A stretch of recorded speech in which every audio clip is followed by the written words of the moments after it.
মাঝে মধ্যেই পেটে খুব যন্ত্রণা হচ্ছে, বুঝতেই পারছি না কেন যে মাথাটা মাঝে মাঝে যন্ত্রণা করছে, বোঝা যাচ্ছে না, শরীরে একটা অস্বস্তি ভাব, ঘুমোচ্ছি তারপরেও যেন কিরকম একটা অবসাদ ভাব, কি যে হলো বোঝাই যাচ্ছে না। এটা কিন্তু কৃমির লক্ষণ হতে পারে। এই কৃমি নিয়ে কমেন্ট বক্সে প্রচুর কমেন্ট এসছে, দিদি কিছু বলুন। আজকে সেই কারণেই ভিডিওর বিষয় খুঁজে নিয়েছি কৃমি। কৃমি হলে আপনি কি করে বুঝবেন, শুধু এই কটা বিষয় কিন্তু নয়, এছাড়াও বেশ কিছু লক্ষণ আছে যেটা দেখে আপনি বুঝবেন যে আপনার কৃমি হয়েছে, এবং সেটার ঘরোয়া সমাধান কি আছে সে নিয়ে বলবো। কিন্তু তার আগে বলি, নমস্কার, আমি গৈরিকা, আপনার একান্ত প্রিয় পরিবার কলকাতা ক্যানভাসে আপনাকে স্বাগত জানাই। আপনি যদি এই পরিবারের একজন এখনো না হয়ে থাকেন তাহলে প্লিজ সাবস্ক্রাইব করে নিন কলকাতা ক্যানভাস, পাশেই বেল আইকন রয়েছে, প্রেস করে অন করে নিন, তাহলে নতুন ভিডিও আপলোড হওয়ার সঙ্গে সঙ্গেই নোটিফিকেশন পৌঁছে যাবে আপনার কাছে। এবার বলি কৃমির বেশ কিছু লক্ষণ এবং তার ঘরোয়া প্রতিকার।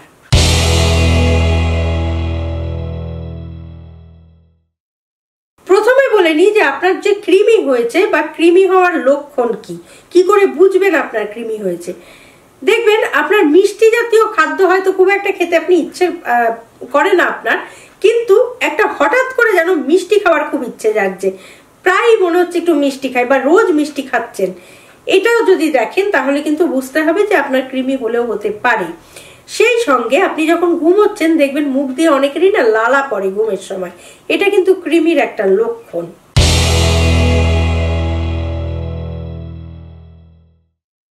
অনেক সময় হয় কি মাড়ি থেকে রক্তপাত হয়, কোনো কিছুই নেই, ব্যথা নেই, কিছু নেই, কিন্তু মাড়ি থেকে একটা রক্ত পড়ছে, কেন পড়ছে বুঝতে পারছেন না, এটা কৃমির লক্ষণ হতে পারে।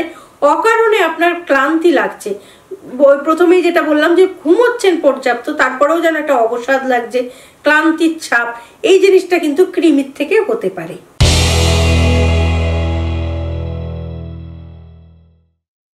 অনেক সময় ত্বকে র্যাশ হয়, চুলকুনি হতে পারে, এগুলো সবই কৃমির কিন্তু লক্ষণ হলেও হতে পারে।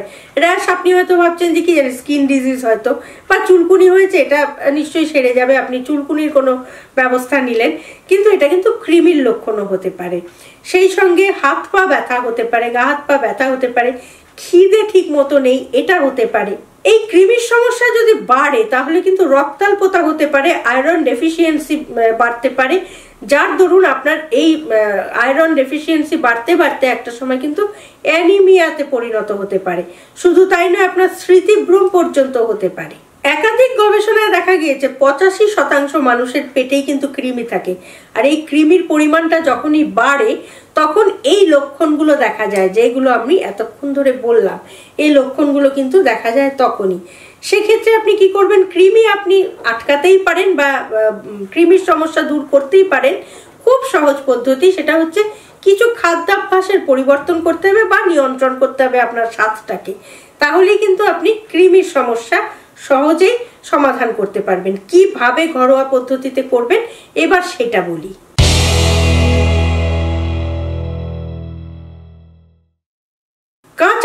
কাঁচা হলুদ আমাদের স্বাস্থ্যের জন্য খুব ভালো, পেটের জন্য খুব ভালো, আমরা জানি।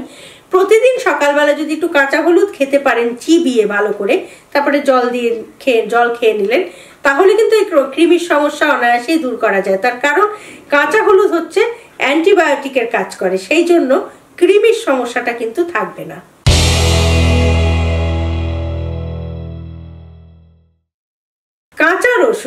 কাঁচা রসুন আমাদের শরীরের জন্য ভালো, আমরা জানি। হাই ব্লাড প্রেশারের সমস্যা থাকবে না, বা হার্ট অ্যাটাকের ঝুঁকি অনেক কম থাকে কাঁচা রসুন খেলে। এই কাঁচা রসুন 20 ধরনের ব্যাকটেরিয়া এবং 60 ধরনের ফাঙ্গাসকে মেরে ফেলতে পারে অনায়াসে। সেই কারণেই যদি প্রত্যেকদিন একটু করে কাঁচা রসুন খেতে পারেন তাহলে কিন্তু কৃমি মরে যাবে, এই বিষয়ে কোনো সন্দেহ নেই।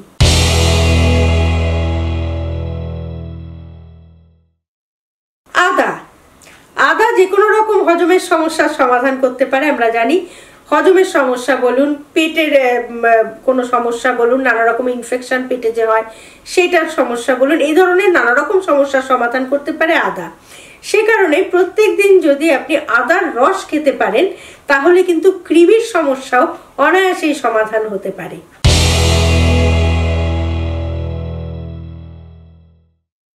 এবার বলি পেঁপে। পেটের যে কোনো রকম সমস্যা দূর করতে পেঁপে কিন্তু ভীষণ উপকারী।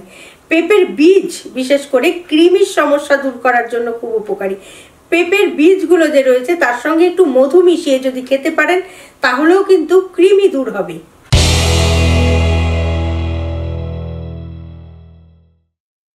এবার বলি ফিতা কৃমি। কৃমি তো আমাদের অনেক ধরনের হয়, ফিতে কৃমি যদি হয় সেক্ষেত্রে কিন্তু শশার বীজটা ভীষণ উপকারী। শশার বীজটা প্রথমে খুলে নেবেন, নিয়ে সেটাকে একটু শুকিয়ে নিতে হবে, নিয়ে গুঁড়ো করে যদি 1 চামচ গুঁড়ো দিয়ে জল দিয়ে খেতে পারেন প্রত্যেক দিন খালি পেটে, তাহলে কিন্তু ভীষণ উপকার পাবেন। আদার রসটাও কিন্তু একটু খালি পেটেই খেতে হবে, তাহলেই উপকার পাবেন, কারণ আদার রস অ্যাসিডিটিও দূর করে। যাদের অ্যাসিডের সমস্যা আছে তারাও কিন্তু এটা খেতে পারেন। তাহলে আজকের ভিডিও থেকে জানা গেল যে কৃমি হলে আমরা কি করে বুঝবো, অর্থাৎ কৃমির লক্ষণ কি কি এবং সেটাকে কিভাবে আমরা ঘরোয়া পদ্ধতিতে প্রতিকার করব। আশা করি আজকের ভিডিওটি কাজে লাগবে। অনেকেরই কৃমির সমস্যা রয়েছে, তবু বলবো যদি এই লক্ষণগুলো নিজের শরীরে কোথাও দেখেন তাহলে কিন্তু একটু চিকিৎসকের কাছে আগে যাবেন, কারণ বিভিন্ন রকমের কৃমির সমস্যা আছে যেটা কিন্তু আমরা জানি না। সেই জন্য চিকিৎসকের কাছে যেতে হবে, পাশাপাশি ঘরোয়া পদ্ধতিগুলো অবলম্বন করতেই পারেন। আজকের এই ভিডিওটি যদি ভালো লাগে লাইক করবেন, শেয়ার করবেন, কমেন্ট বক্সে অবশ্যই কমেন্ট দেবেন। আর আপনি যদি এই পরিবারের একজন এখনো না হয়ে থাকেন তাহলে প্লিজ সাবস্ক্রাইব করে নিন কলকাতা ক্যানভাস। পাশেই বেল আইকন রয়েছে, প্রেস করে অন করে নিন, তাহলে নতুন ভিডিও আপলোড হওয়ার সঙ্গে সঙ্গেই নোটিফিকেশন পৌঁছে যাবে আপনার কাছে। ভালো থাকুন, সুস্থ থাকুন এবং কৃমির হাত থেকে নিজেকে মুক্ত রাখুন, আর সঙ্গে রাখুন, দেখতে থাকুন আপনার একান্ত নিজস্ব পরিবার কলকাতা ক্যানভাস। নমস্কার।